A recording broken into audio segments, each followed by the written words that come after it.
Hello Taiwan, welcome to my channel beauty tips. यहूदियों का बंदर बनना।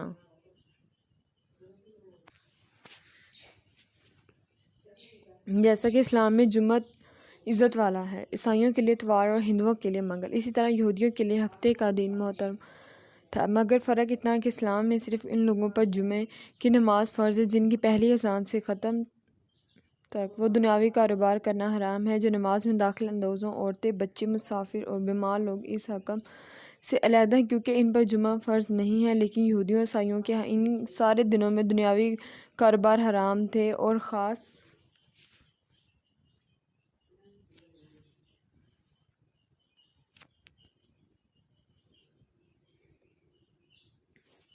का शिकार करना सख्त जुर्म था। मूसा अलैहिस्सलाम के बाद ये वाक़या पेश आया कि बनी इसराइल की एक जमात बगैर कलज़म के किनारे शहर एलिया में रहती थी, जो मदीना और शाम के दरमियान है। ये लोग मछली के बहुत शौकीन थे। रब की शान ये कि हर हफ्ते इस दरिया में बेशुमार मछलियाँ नमूदार होती, या तो उनके इम्तिहान के लिए या उस मछली की ज़ियारत के लिए जिसके पेट में हज़रत यूनुस अलैहिस्सलाम रहते थे।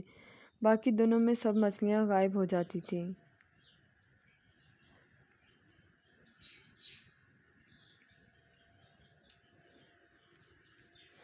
इनके मुंह में पानी भर आया, सोचने लगे किस तदबीर से इनका शिकार करना चाहिए जिससे शिकार भी हो जाए, हफ्ते के दिन की बेहुरमती भी ना हो। आखिर इन अक्लमंदों ने यह हैला सोचा कि दरिया के इर्द बहुत सी गहरी गार खोद दिए जाएं और दरिया